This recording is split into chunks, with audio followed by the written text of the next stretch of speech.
ಓಂ ನಮೋ ಭಗವತೆ ರುದ್ರಾಯ ನಿತ್ಯಭಕ್ತಿ ಕಾರ್ಯಕ್ರಮಕ್ಕೆ ಸುಸ್ವಾಗತವನ್ನು ಕೋರುತ್ತಾ ನಮ್ಮ ಜೀವನದಲ್ಲಿ ಸುಖನೂ ಇರುತ್ತೆ ದುಃಖನೂ ಇರುತ್ತೆ. ಸುಖ ದುಃಖಗಳೆರಡೂ ಕೂಡ ನಮಗೆ ಸಮನಾಗಿದ್ದಾಗಲೇ ಜೀವನ ಕೂಡ ಅಂತ ಹೇಳ್ತೀವಿ. ಆದರೆ ಕೆಲವೊಂದು ಕಡೆ ಸುಖ ಬಂದಾಗ ನಮಗೆ ಬೇರೆ ಏನೂ ಗೊತ್ತಾಗಲ್ಲ, ನಮ್ಮದೇ ಆದ ಲೋಕದಲ್ಲಿ ಇರ್ತೀವಿ. ಕಷ್ಟ ಬಂದಾಗ ದಿಕ್ಕು ತೋಚದಂಗೆ ಆಗ್ಬಿಡುತ್ತೆ. ಅದು ಕೂಡ ಎಲ್ಲ ರೀತಿಯಿಂದ ಕೂಡ ಕಷ್ಟ ಅಂತೀವಿ. ಅದನ್ನು ಇನ್ನೂ ಒಂದು ಪದ ನಾವು ಉಪಯೋಗಿಸಲೇಬೇಕು, ದಾರಿದ್ರ್ಯ ಅಂತ ಕರಿತೀವಿ.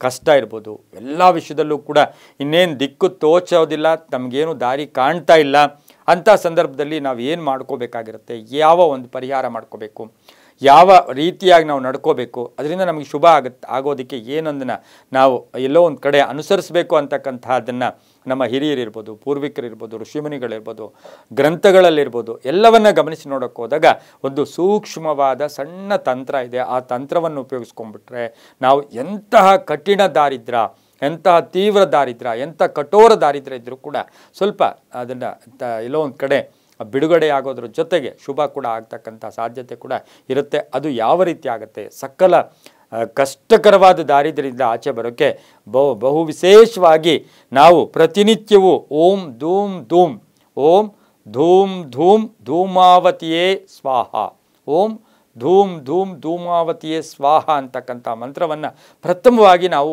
ಅದನ್ನು ಜಪ ಮಾಡೋಕ್ಕೆ ಪ್ರಾರಂಭ ಮಾಡಬೇಕು.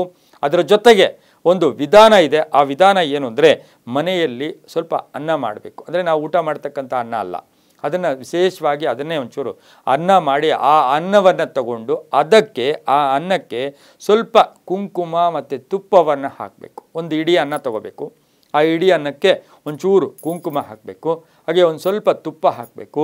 ಆ ಅನ್ನವನ್ನು ನಾವು ನಮ್ಮ ಅಂಗೈಯಲ್ಲಿಟ್ಕೊಂಡು ಈ ಒಂದು ಮಂತ್ರವನ್ನು ಪೂರ್ವಾಭಿಮುಖವಾಗಿ ನಿಂತು 11 ಬಾರಿ ಹೇಳ್ಕೋಬೇಕು. ಓಂ ಧೂಮ್ ಧೂಮ್ ಧೂಮಾವತೆಯೇ ಸ್ವಾಹ, ಓಂ ಧೂಮ್ ಧೂಮ್ ಧೂಮಾವತಿಯೇ ಸ್ವಾಹ ಈ ಮಂತ್ರ ಹೇಳ್ಕೋಬೇಕು. ಪೂರ್ವಾಭಿಮುಖವಾಗಿ ನಿಂತ್ಕೋಬೇಕು. ಅನ್ನಕ್ಕೆ ಒಂಚೂರು ಕುಂಕುಮ ಮತ್ತು ತುಪ್ಪವನ್ನು, ಕುಂಕುಮ ಅಂದರೆ ತುಂಬ ಕುಂಕುಮ ಅಲ್ಲ, ಒಂದು ಚಿಟಿಕೆಯಷ್ಟು ಸಣ್ಣ ಒಂದು ಸಾಸಿವೆ ಕಾಳಿನಷ್ಟು ಕುಂಕುಮ, ಒಂಚೂರು ತುಪ್ಪವನ್ನು ಹಾಕಿ ಅದನ್ನು ನಾವು ಕೈಯಲ್ಲಿ ಹಿಡ್ಕೊಂಡು ಈ ಮಂತ್ರವನ್ನು ಪ್ರಾರ್ಥನೆ ಮಾಡಿ ಆ ಮುದ್ದೆಯನ್ನು, ಕೈಯಲ್ಲಿ ಇಟ್ಕೊಂಡಿರೋ ಮುದ್ದೆಯನ್ನು ತಲೆಗೆ 3 ಬಾರಿ ಅದನ್ನು ನಿವಾಳಿಸ್ಕೊಂಡು 3 ಬಾರಿ ನಿವಾಳಿಸ್ಕೊಂಡು ಓಂ ಧೂಮ್ ಧೂಮ್ ಧೂಮಾವತಿಯೇ ಸ್ವಾಹ ಈ ಮಂತ್ರವನ್ನು ಹೇಳಿ ಆ ಮುದ್ದೆಯನ್ನು ಕಾಗೆಗಳಿಗೆ, ಆಚೆ ಕಡೆ 3 ದಾರಿ ಇರ್ಬೋದು, ಕಾಗೆಗಳಿರ್ಬೋದು, ಅಲ್ಲಿ ಇಟ್ಟು ಬಂದು ಮನೆಗೆ ಕೈಕಾಲು ಮುಖ ತೊಳ್ಕೊಂಡು ದೀಪ ಹಚ್ಚಿಬಿಟ್ರೆ ಎಂಥ ಕಠಿಣ ದಾರಿದ್ರ್ಯ ಕೂಡ ಹೊರಟೋಗುತ್ತೆ. ಇಲ್ಲೊಂದು ಪ್ರಶ್ನೆ ಉದ್ಭವಿಸುತ್ತೆ, ಯಾವಾಗ ಮಾಡಬೇಕು? ಸೂರ್ಯೋದಯದ ಕಾಲ, ಯಾವ ದಿನ ಮಾಡಬೇಕು? ಇದನ್ನು ನೀವು 3 ಬಾರಿ ಮಾಡಬೇಕು, ವಾರದಲ್ಲಿ 3 ಬಾರಿ. ಅದು ಯಾವಾಗ? ಸೋಮವಾರ, ಬುಧವಾರ, ಶನಿವಾರ.